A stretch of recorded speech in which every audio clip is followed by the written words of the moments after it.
Kabanata 361. Hindi rin alam ni Gia kung ano ang mali sa sarili niya. Nakakailang. Makita ang pagiging ganoon ni Gerald. Paano hindi maakit si Gerald sa isang batang katulad ko? Hindi pa rin matanggap ni Gia ang katotohanan.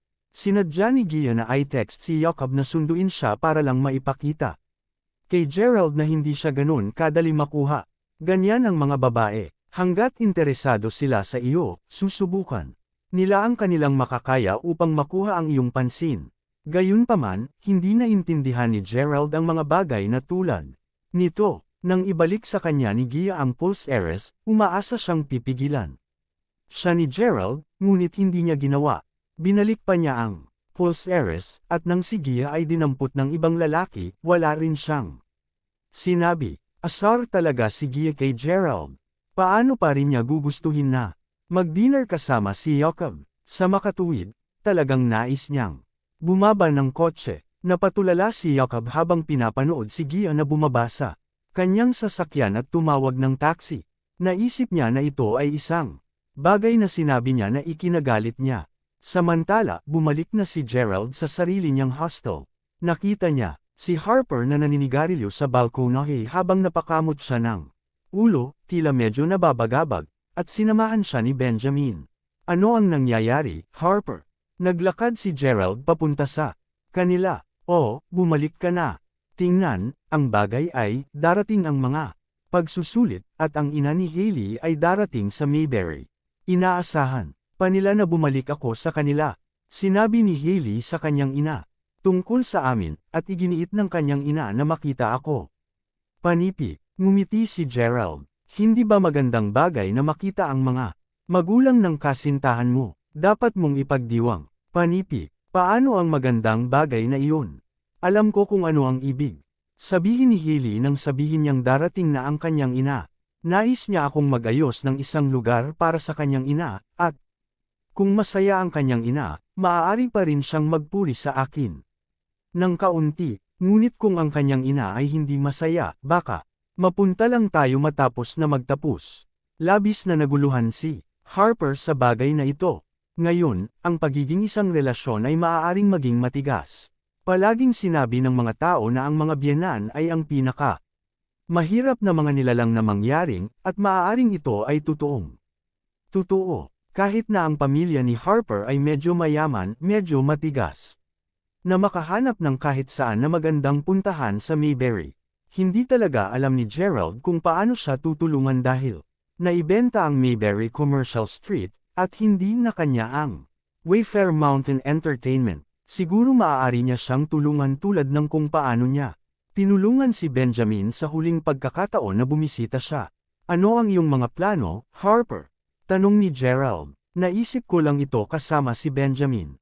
Pareho kayong maaaring sumama sa akin upang kunin ang ina ni Hailey. Nag-ayos ako ng magandang hotel, at alam ko na ang York North Mountain ay nagsasagawa ng isang kaganapan bukas ng gabi. Dadalhin ko sila doon, sabi ni Harper. Tumango si Gerald sa ulo. Hindi alam ni Gerald ang tungkol sa kaganapang magaganap bukas. Dahil kung tutusin, ito mismo ang inayos ng baryo at hindi na kailangang magulat sa kanya si Zack tungkol sa mga bagay na tulad nito. Ayos, kung ganon. Ipaalam sa akin kung mayroon kang anumang iba pang mga kahilingan, susubukan ko ang aking makakaya. Sabi ni Gerald. Kabanata 362. Agad na gamaan ang pakiramdam ni Harper, at tinapik niya ang balikat ni Gerald. Darating ang ina ni Hailey kinaumagahan. Sina Gerald, Benjamin, at Harper ay nakipagtagpo kina Hailey at mga kasama sa labas ng paaralan maaga sa umaga kinabukasan.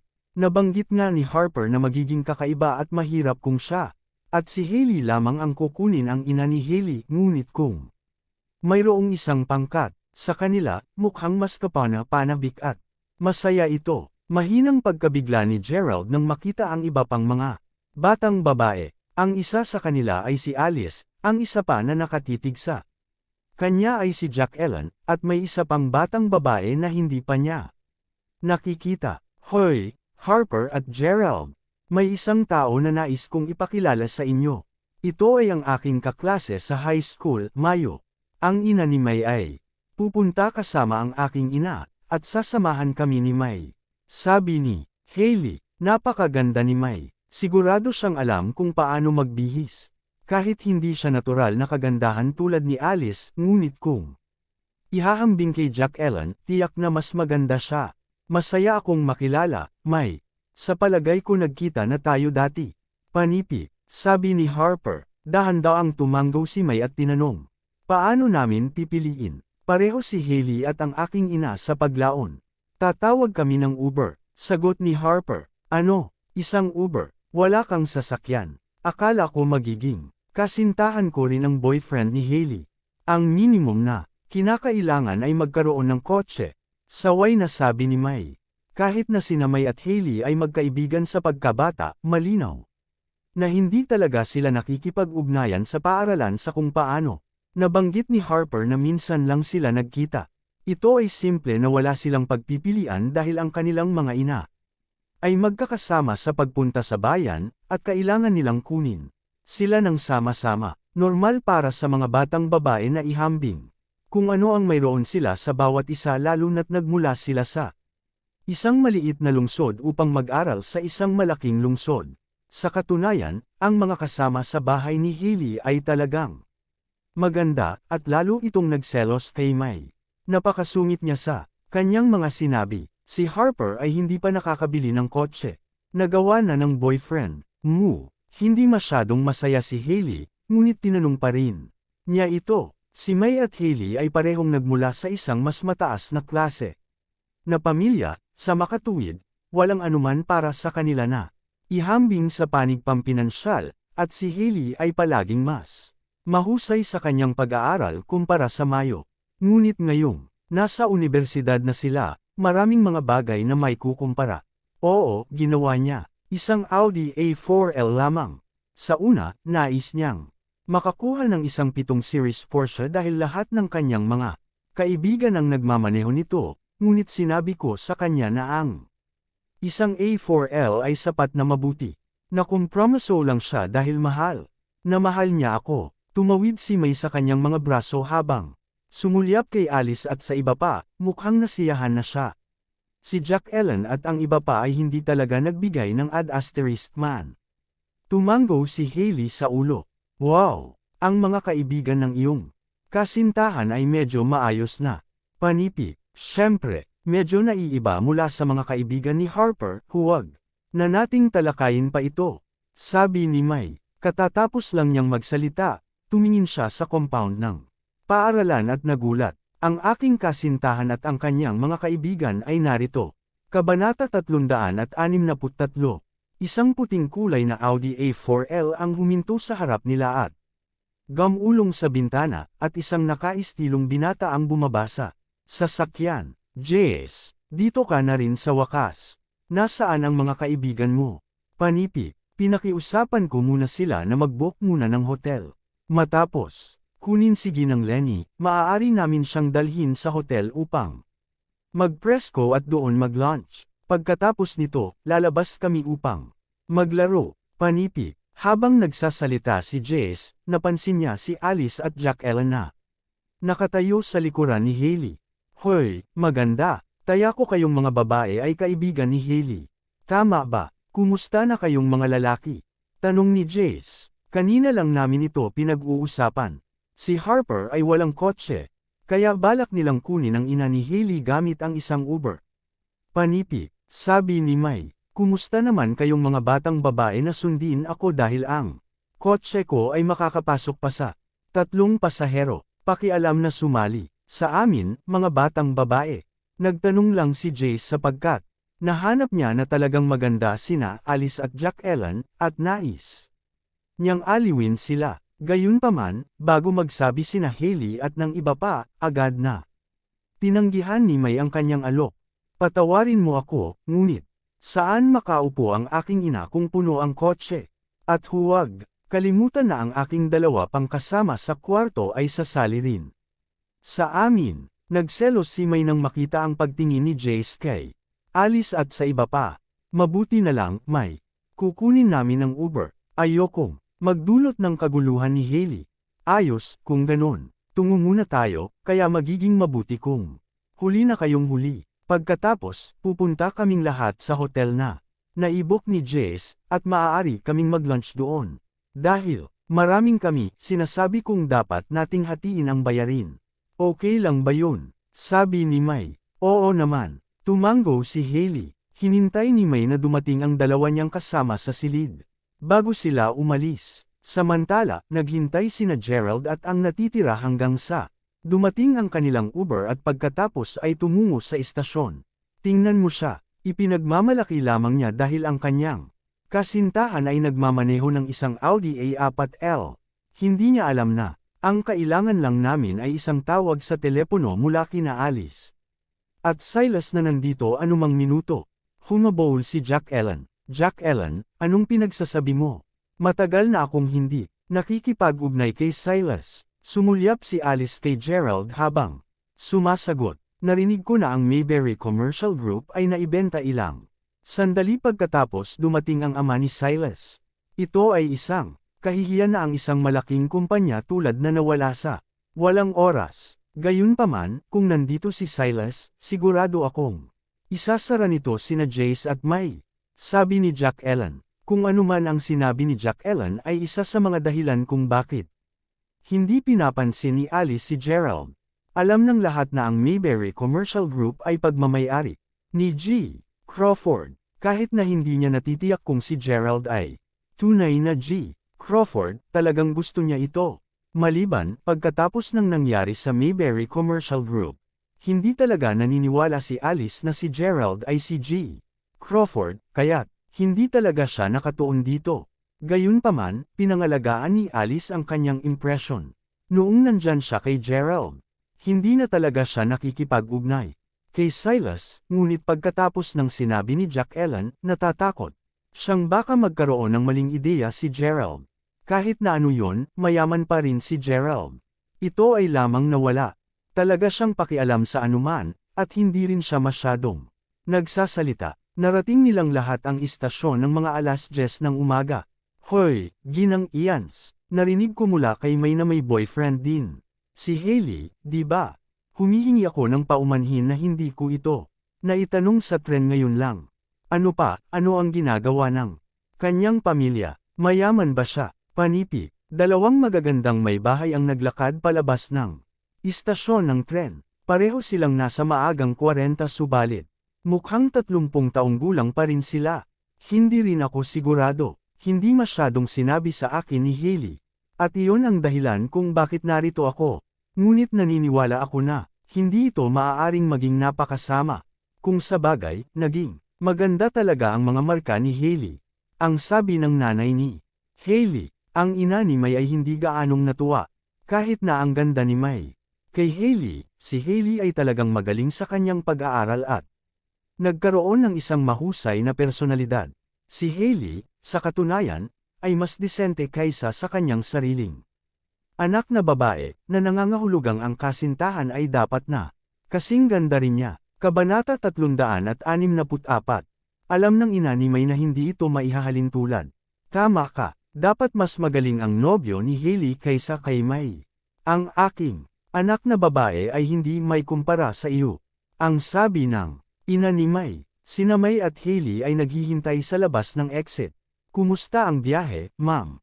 Gayunpaman, hayaan mo akong ipakilala sa aking kasintahan, si Jace Warren. Panipi, masaya akong makilala, Ginang Lenny. Ako si Jace Warren, maaari mo akong tawaging Jace. Mangyaring hayaan akong tulungan ka sa iyong bagahe. Agad na kinuha ni Jace ang malita. Ito ba ang iyong sasakyan, Jace? Nagulat ang ina ni May nang makita ang susi ng kotse sa kamay ni Jace. Oo, nabili ko lang ito last month. Ngumiti si Jace. Sumulyap ang ina ni May sa ina ni Hailey. Mama, tara na. Sabay kaming pupunta sa hotel. Ngumiti si Hailey. May driver. Ito ba ang driver ni Harper? Ang ina ni Hailey ay namangha nang makita niya ang kasintahan ni May na sinundo siya sa isang Audi A4L. Ang ina ni Hailey ay tumingin sa pagsakay sa hinaharap na manugang. Kahit na ito ay dalawang Volkswagen Magutan lamang. Mukhang mayroon siyang driver, at naisip niya na hindi ito masama. Talagang inisip niya na pareho silang driver ni Harper, ngunit ang Harper ay hindi mukhang isang mayamang tao. Pupunta ba kayo o hindi? Maaari ba kayong magmadali? Mayroon pa akong dalawang drive. Isa sa mga driver ay nairita. Parehong natigilan ng mga ina ni Hailey at May. Ito ay isang Uber lamang, ina. Hindi mukhang komportable si Hailey. Bahagya ring nahihiya si Harper, at ibinaba ang ulo. Ano? Akala ko driver ng pamilya ni Harper iyon. Hindi ko akalain. Na Uber lang ito. Panipi. Ang ina ni May ay mukhang masayang-masaya habang nakatingin sa labas ng bintana ng kotse. Ma, sumakay ka na lang sa sasakyan. Harper, punta ka sa harap. Mangyaring, alam ni Hailey na magiging mas awkward kung magpapatuloy silang manatili doon. Bakit hinayaan mo siyang umupo sa harap? Hilingin sa kanya na sumakay sa kotse sa likod. Ang nanay ni Hailey ay tumingin kay Harper. Sa wakas ay umalis na sila sa istasyon. Napakamot ako ng husto. Tapos na ang lahat. Napakamot ng ulo. Si Harper sa kawalan ng pag-asa nang makasakay siya sa kabilang sasakyan. Tinapik siya ni Gerald sa balikat at sinabing, huwag kang masyadong mapataob. Ang mapapangasawa mo ay si Hailey, hindi ang ina ni Hailey. Palagi kaming nandito ni Benjamin para sa iyo. Huwag kang mag-alala. Panipi. Say, okay. Kahit ano ito, kailangan mo akong tulungan ngayon. Gerald. Ang Harper ay wala sa mga ideya. Wala nang ibang sinabi si Gerald, simpleng tumango lang siya. Di nagtagal, nakarating na silang lahat sa hotel. Matapos malaman na si Jace ang nagbook ng hotel, tuwang-tuwa ang ina ni May. Ang ina ni Hailey naman ay labis na nabigo. Yakab, kailangang naghihintay kayo ngayon ng matagal. Narito si Ginang Lenny kasama ang mga kasama sa kwarto ni May. Pumasok sila sa isang marangyang silid kainan, at sinimulang ipakilala ni Jace ang mga taong naruroon. Ginang Lenny, lahat ng mga kaibigan ko. Ito si Yakab, ang aming pinuno ng dormitoryo. Ang kanyang pamilya ay nagmamay-ari ng isang kumpanya, at inaalagaan niya kami ng maayos. Panipi, kumusta, masayang makilala kayong lahat. Tuwang-tuwa ang ina ni May nang malaman niyang nakikipag-ugnay siya sa napakaraming mayayamang tao. Nagpakilala muna si Yakab sa ina ni May at saka binati si Hailey at ang iba pa. Nabigla si Yakab nang makita niya si Gerald doon. Gerald. Nagulat din si Gerald. Ito ay tulad ng isang pagkakataon. Nagkita ulit tayo, Yakab. Kabanata 365. Hindi inasahan ni Gerald na ang taong patuloy na pinagyayabang ni Jace ay talagang Yakab. Ngunit muli, may ilang mga mag-aaral lamang na nagmaneho ng isang 7 series Porsche sa kanilang paaralan, at ang isa sa kanila ay si Yakab. Hindi gaanong masaya si Yakab nang makita niya si Gerald. Sa una, pinahiya siya ni Gerald sa harap ng maraming mga batang babae sa lugar ng agahan, at pagkatapos, nalaman ni Yakab na si Gerald ay malapit sa kanyang diyosa, si Gia. Kasama ang pangyayaring naganap kahapon kung saan sinabi ni Gia na siya ay maghapunan at isang petsa ng pelikula kasama si Yakab sa harap ni Gerald, ngunit pagkatapos na iwan nila siya. Lumabas agad si Gia sa sasakyan na parang ibang tao. Hindi maganda ang pakiramdam ni Yakab kagabi, at napagpasyahan niya na maaaring ginagamit siya ni Gia. Si Yakab ay hindi maganda ang pakiramdam tungkol dito mula pa noon, at nais niyang kunin ang pagkakataong ito upang makapagpahinga, ngunit hindi niya akalain na makikita niya si Gerald dito. Ngumiti ng mahina si Yakab habang inaalok ang pwesto kay Gerald. At sa iba pa, dapat kang magpahinga ng kaunti, Yakab. Hayaang si Jace ang gumawa ng lahat ng gawain. Binigyan ka namin ng sapat na problema para sa araw na ito. Medyo nakakahiya naman na pagtrabaho pa kita. Panipi, tama ba ako, Ginang Ians?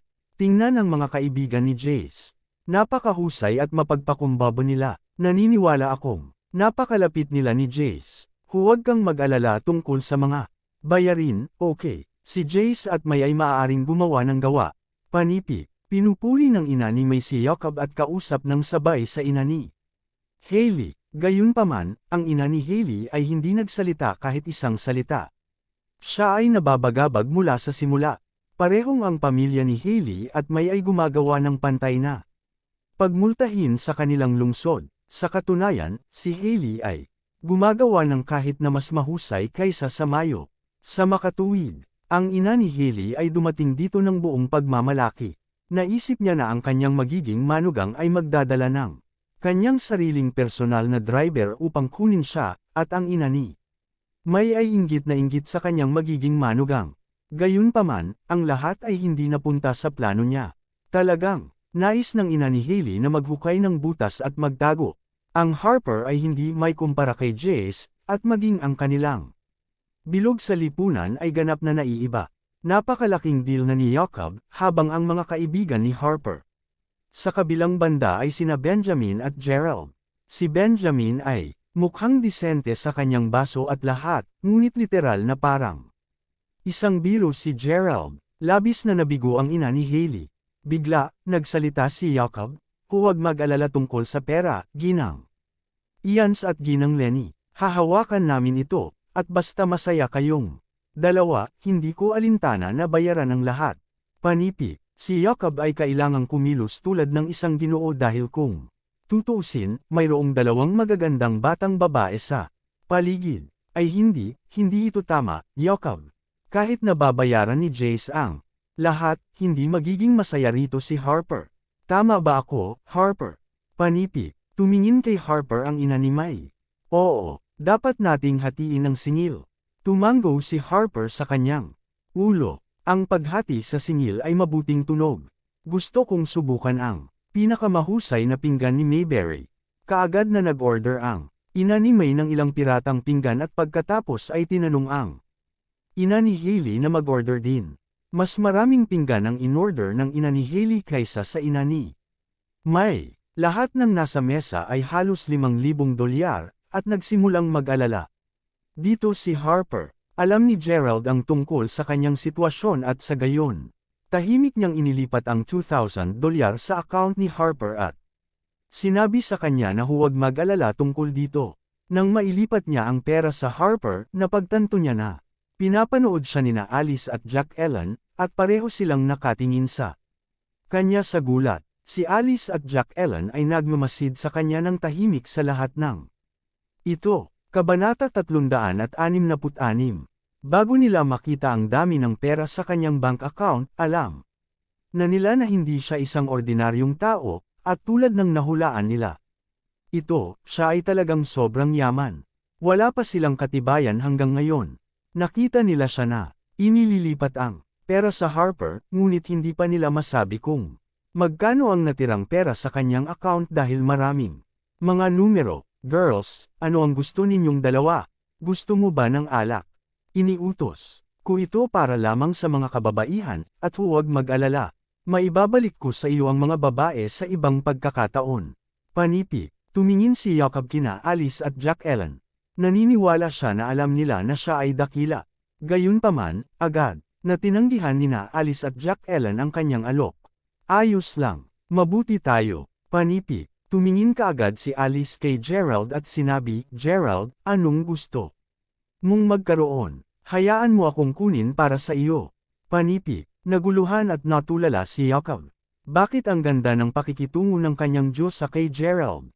Hindi pa nakita ni Jacob si Gerald bilang kompetisyon, ngunit ngayon, parang si Gerald ang magiging pinakamalaking kaaway niya. Talagang nais ni Jacob na mapahiya si Gerald sa pagtitipon, ngunit hindi gaanong nagsasalita si Gerald, at kung susubukan niyang itulak sa kanya ang isang pag-uusap, ngumiti lamang siya at umiling. Ito ay halos tulad ng pagsuntok sa isang bag ng cotton. Matapos ang tanghalian ay tapos na, nagpaplano si Hailey na tumawag sa isang Uber upang dalhin ang kanyang ina sa lugar na matutuluyan niya. Tumalon si Jacob at sinabi, hindi mo kailangang kumuha ng Uber.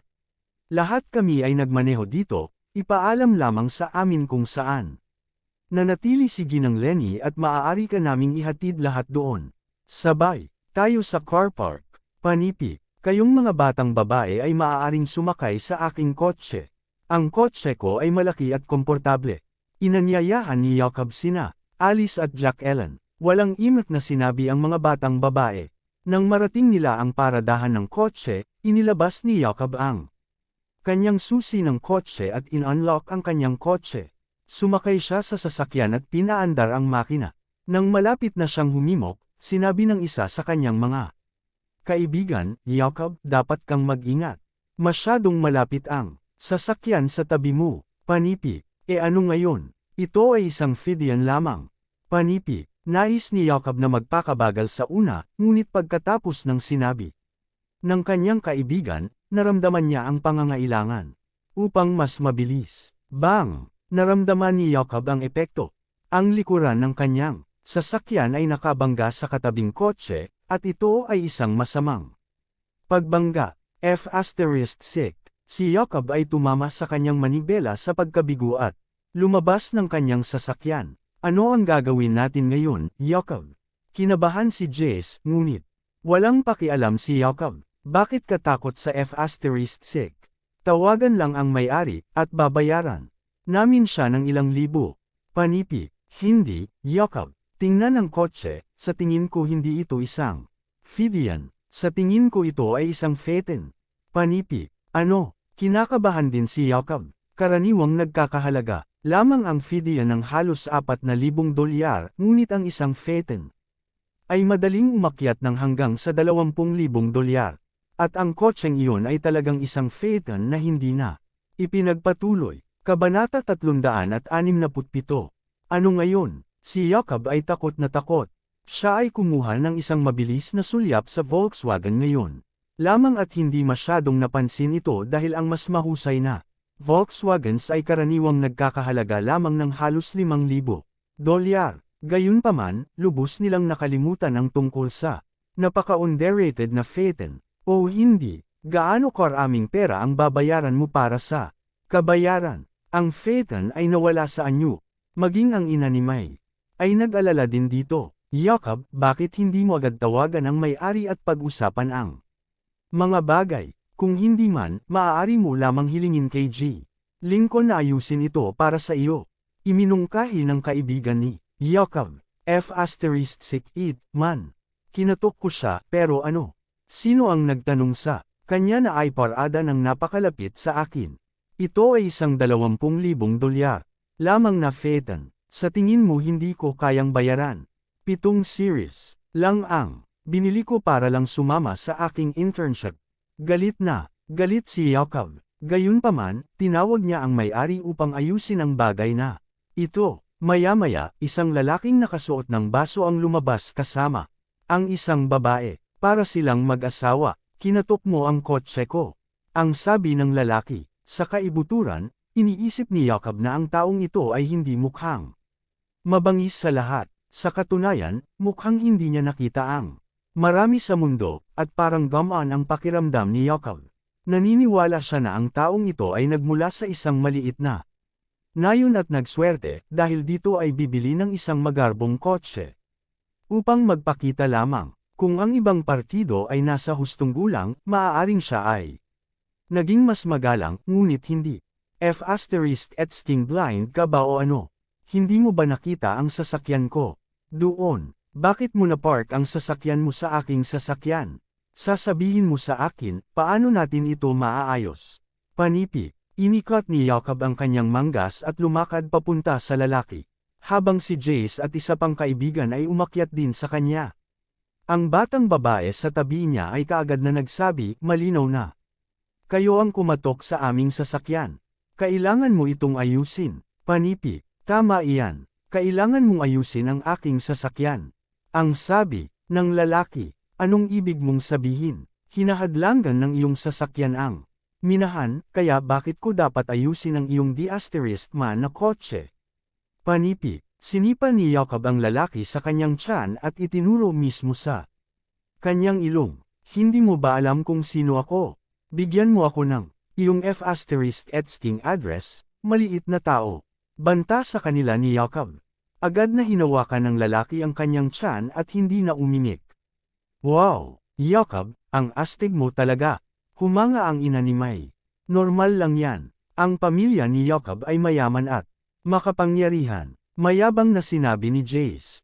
Sinipa ulit ni Jacob ang lalaki. Ngayon tanggalin ang F***. Huwag mo akong hayaan na makita ka ulit, o baka bugbugin kita hanggang sa mamatay. Panipi, tinulungan siya ng kasintahan ng lalaki na bumalik sa hotel. Napakahanga, Jacob. Namangha ang kaibigan niya, dahil lamang sa mas mahal ang kotse niya kaysa sa minahan, kung hindi man, pinabayaran ko siya para sa kotse ko. Nasiyahan si Jacob. Handa na niyang ipadala muna sa hotel si Alice at ang iba pa. At pagkatapos ay dalhin ang kanyang kotse sa service center. Doon lang, isang pangkat ng mga kalalakihan ang biglang dumating. At pinalibutan si Jacob. Ang nakatayo sa harap ay tumingin sa lalaking may salamin ng mata. At nagtanong, sino ang bumugbog sa iyo? 4 na mata. Siya yun. Itinuro ni Four-Eyed kay Jacob. Si Jacob ay hindi karaniwang natatakot sa mga taong tulad nito. Ngunit nang tingnan niya ng malapitan ang lalaki sa harap. Natakot siya. Napalunok si Jacob habang nagtanong, hindi ka ba si Timothy Shen? Nagkita na tayo dati. Panipi, Timothy Shen. Natigilan ang lahat ng naroon nang marinig ang pangalan. Si Timothy Shen ay anak ni Winner Shen, at nagmamay-ari sila ng maraming bilang ng mga pasilidad sa aliwan sa Mayberry. Si Winner Shen ay itinuturing na pinakamalaking manggugaway ng Mayberry. Ang Winner Group ay tiyak na mas mabangis kumpara sa Rye Group. Dahil ang Rye Group ay mayroong sariling pagsasaalang-alang. Ngunit ang Winner Group ay wala. Kabanata 368. Aalisan kanila hanggat hindi sila nasisiyahan sa iyo. Wala talaga silang pakialam kung sino ka.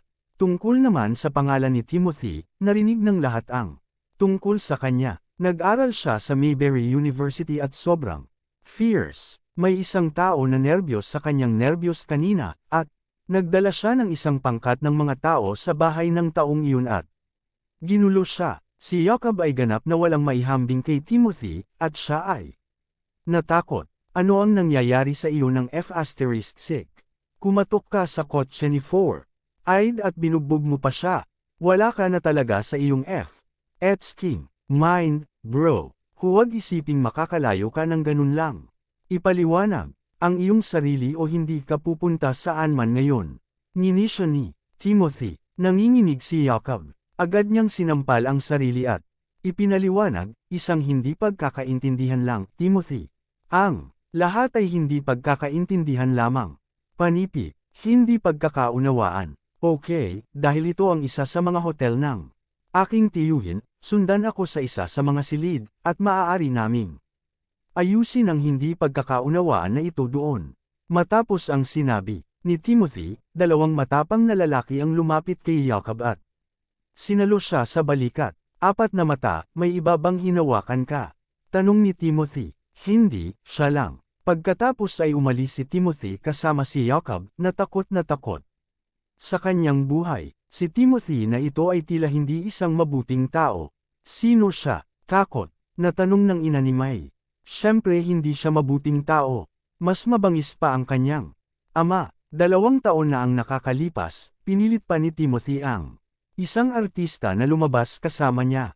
Malinaw, may kamalayan si Jace kung anong uri ng tao si Timothy. Dapat ba tayong tumawag sa pulisya, Jace? Nag-alala ang kaibigan ni Jacob. Baliw ka ba? Wala kaming magagawa tungkol dito ngayon. Sigurado akong ang ama ni Jacob ay malalaman ng walang oras. Nagsindi ng sigarilyo si Jace. Napanood ni Gerald ang buong eksena, at naisip niya na talagang karapat-dapat ito kay Jacob. Wala namang pakialam si Gerald na mag-abala pa sa pagsadyap sa kanya kahit kailan ang nangyari. Sa gayon, sinabi niya, Ginang Ians, Ginang Lenny, dahil ito ay isang bagay na hindi namin kayang makatulong, hayaan na lang kayong lahat na tumira muna sa hotel. Panipi, o sige, sumang-ayon ang mga ina ni May at Hailey. Umalis silang lahat papunta sa hotel. Walang gaanong mga plano sa panig ni Harper para sa hapon, maliban sa pagbisita sa York North Mountain. Samantala, hinatid ni Jace ang ina ni May sa paligid ni Mayberry. Ang ina ni Hailey ay labis na naiinggit dito, at sa tingin niya ay hindi nasisiyahan kay Harper. Sa wakas, 5:00 na ng gabi, at nakabalik ang ina ni May. Mayroong isang kaganapan na magaganap sa York North Village, at maraming mga superstar ay nandoon din. Si May at ang kanyang ina ay nais na bumisita, kaya nakuha na sa kanila ni Jace ang mga tiket. Nakakuha pa sila ng mga VIP ticket. Nangangahulugan ang mga VIP ticket na hindi na sila kailangang magbayad ng anumang labis na pera pagkatapos makapasok. Samantala, ordinaryong tiket lamang ang nakuha ni Harper. Napakabait mong bata, Jace. Tumingin sa iyo, nakuha mo sa amin ang mga VIP ticket. Bakit hindi ka nakakuha ng isa pang VIP ticket? Para kay Ginang. Ians din. Ngayon Harper ay kailangang magbayad para sa lahat ng bagay sa loob. Panipi. Halos nakalimutan ko na ito. Akala ko malalaman ni Harper na makakuha ng mga VIP ticket. Ngumiti si Jace habang umiling. Ano ba ang galing nito? Hindi ba't si Jacob ay nadala lamang ng isang grupo ng mga gangster at hindi man lang siya naglakas loob na magsabi ng kahit isang salita? Labis na naguluhan ang ina ni Hailey, ngunit lumaban pa rin siya. Aba, sa totoo lang, si Jace ay hindi kasing ganda, ngunit mas mahusay pa rin siya kaysa sa kasintahan ng anak na babae ng ibang tao. Tingnan ang mga kaibigan na dinala niya. Narito lang sila para sa libreng pagkain. Malinaw na ang mga salitang iyon ay para kay Gerald at Benjamin. Pasimpleng ngumiti si Gerald. Wala na silang ibang sasabihin. Sa wakas ay naroon sila sa York North Mountain, at ang lugar para sa pagbebenta ng mga tiket sa pasukan ay naitakda na. Jace, akala ko ba may mga kaibigan kang naghihintay dito? Sigurado ka bang darating siya? Tanong ni May. Siyempre, classmate ko siya ng high school. Ang mga tiket na ito ay ibinigay sa akin, para siyang pangalawang may-ari ng lugar na ito. Tingnan mo, siya ay naruroon. Turo ni Jace. Tumingin si Gerald sa direksyon at laking gulat niya. Kabanata 369. Sino ang taong iyon? Ang taong iyon ay si Hayward. Natatakot pa rin siya na baka mabangga niya si Hayward papunta dito. Kung nakita niya si Hayward, dapat nandoon din sina Lillian at Sharon. Hindi talaga nais ni Gerald na makita ang alinman sa kanila, ngunit nakita niya siya, at nakakagulat na si Hayward at Jace ay mga kamag-aral sa high school.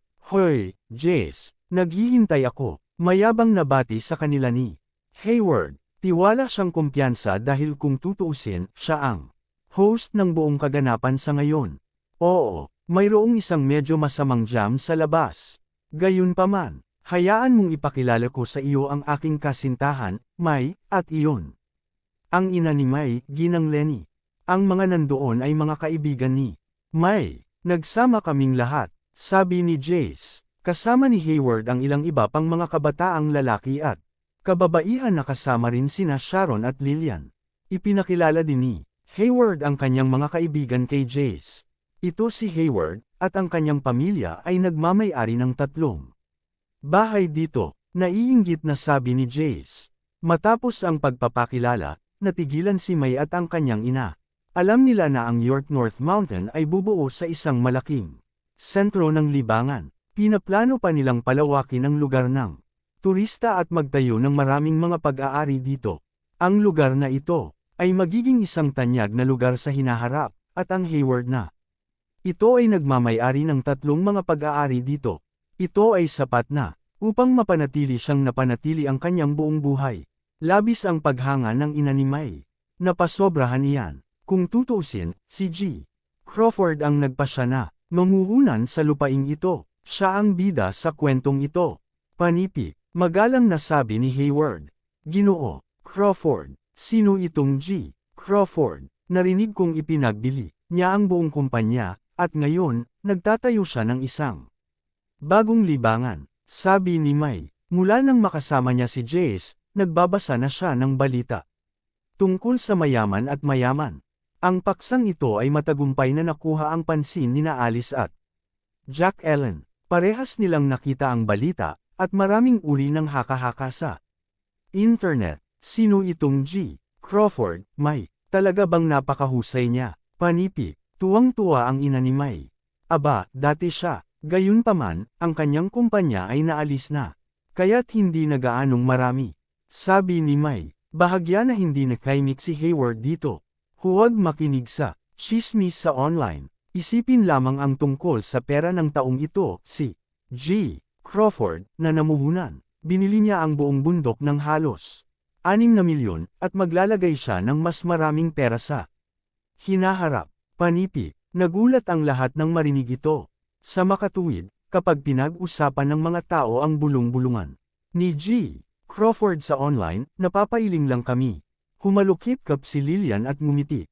Napakagaling yan. Nagulat si May. Nagulat si Alice na tumingin kay Gerald, at pinaramdam sa kanya ng bahagyang hindi komportable. Nagpapasalamat si Alice na hindi pa siya nakakakuha ng nerbiyos ni Gerald, kung hindi man, hindi siya makakatiis ng kahit isang pagkakataon. Wow, Jace, hindi ko akalain na may malalaman ka tulad ni Hayward. Marami kang koneksyon. Ngumiti ang ina ni May.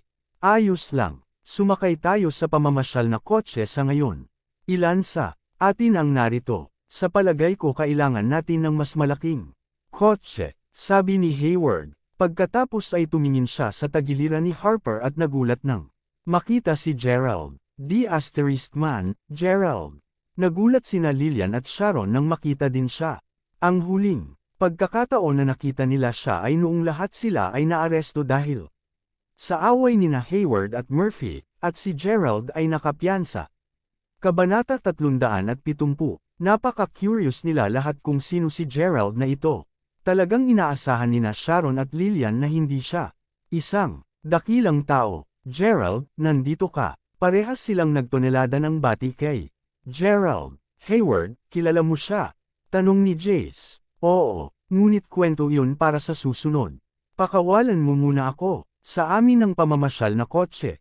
Sabi ni Hayward. Si Harper ay nagmamaneho muna habang si Jace ay nakaupo sa tabi niya mismo. Si Harper ay nakakagulat na magaling sa pagmamaneho ng ganitong uri ng kotse kahit na hindi pa siya nagmamaneho dati. Biniro siya ng ina ni May. Katulad ng pagkatao niya, napaka-maaasahan. Sinabi ng isa sa mga batang babae. Hindi gaanong natuwa si Jace nang marinig niya ang mga salitang iyon. Bobo ka ba o ano, pare? Dapat kang lumiko sa kaliwang bahagi. Mas masaya sa kaliwang bahagi. Pinagalitan siya ni Jace dahil sa selos. At si Harper ay tumahimik lamang. Mas mabilis ang pagmamaneho, pare. Hayaan mo lang akong gawin. Kung hindi mo magawa, **************** tanga. Patuloy na pinahiya siya ni Jace. Si Harper ay may sapat na makukuha sa maghapon. Nagalit talaga siya sa oras na ito at tinapakan ng matindi ang accelerator. Halos mahulog niya ang isang maliit na batang babae na nakahawak sa isang lobo habang hinahabol ang maliit na aso. Harper, tingnan mo, sigaw ni Hailey. Nako, huli na para ihinto ni Harper ang sasakyan. Binaliktad niya ang sasakyan sa gilid, at ang sasakyan ay nawala sa kontrol. Ang namamasyal na kotse ay nagkamot ng isang kotse na nakaparada sa tabi mismo ng kalsada, at ang namamasyal na kotse ay natamba sa labas ng hugis. Ang kotse ay tumama sa isang malaking bato bago sa wakas ay huminto. Sigaw ng mga dumadaan, kasama na ang mga batang babae. Sa kotse, alam ni Harper na nasa malaking problema siya. Ang isa sa mga dumadaan ay sumigaw, tingnan mo ang taong masyadong mislan sa pananamit, tao. Natamba niya ang 7 Ferraris sa isang shot. Panipi. Nagulat si Harper at ang grupo at natakot. Napatulala silang lahat, nang tignan nila ang mga kotseng kinatok ni Harper. Ang lahat ng ito ay isang Ferrari, at ang average na gastos ng bawat kotse ay $400,000. Ang pinakapangit na bahagi ay ang lahat ng mga kotse ay napinsala, at ang ilan sa mga ilaw ng ilaw ay bumagsak pa rin. Aking kabutihan. Baliw ang binatang ito. 7 Ferraris, pare. Magkakagastos yan kahit papaano ilang daang libo. Panipi. Parami ng parami ang mga tao sa paligid nila. Hindi lamang si Hailey at ang kanyang ina ang nagulat, ngunit maging ang ina ni May ay nag-alala rin. Mas masahol ito kaysa sa insidente sa hapon kung saan isang kotse lang ang natamba ni Jacob. Si Harper naman ay ginulo ang 7 sasakyan. Tumabi ka na. Tumabi ka na. Panipi, hanggang dito na lang ang ating kwento. Huwag kalimutan mag-like, share and follow for more story ng Ang Lihim na Mayaman.